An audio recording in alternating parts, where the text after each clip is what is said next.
Pushpa animal movies లాంటి pan Indian మూవీస్లో act చేసిన రష్మిక మందనాకి మన టాలీవుడ్ అండ్ బాలీవుడ్లో ఉండే క్రేజ్ ఇంత అంతా కాదు. అయితే మొన్న రిలీజ్ అయిన పుష్ప పార్ట్ 2 మూవీతో నార్త్లో కూడా ఆమెకున్న క్రేజ్ ఇంకా పెరిగిపోయింది. పాన్ ఇండియన్ లెవెల్లో ఆమెను ఇంతమంది అభిమానిస్తుంటే తన సొంత ఊరైన కర్ణాటక మాత్రం ఆమెను విపరీతంగా హేట్ చేస్తుంది. అవును, తన సొంత వాళ్ళే తనని విపరీతంగా హేట్ చేస్తున్నారు.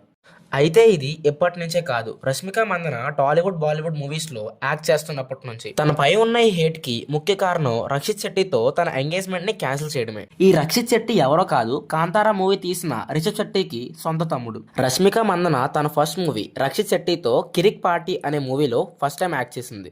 అయితే అక్కడ కన్నడ వాళ్ళిద్దరి కెమిస్ట్రీ చాలా బాగా నచ్చింది. కానీ ఎంగేజ్మెంట్ క్యాన్సిల్ అయిన తర్వాత ఆమె కన్నడ మూవీస్ కంటే టాలీవుడ్ బాలీవుడ్ మూవీస్ కి మాత్రమే ఎక్కువ యాక్ట్ చేసింది. ఆమెకి అక్కడ కూడా మంచి సక్సెస్ రావడంతో ఇంకా అప్పటి నుంచి కన్నడ మూవీస్ చేయడమే మానేసింది. దాంతో తనను ఆదరించిన సొంత వాళ్ళనే మర్చిపోయిందని కన్నడ వాళ్ళు సోషల్ మీడియాలో ఆమెని విపరీతంగా హేట్ చేశారు.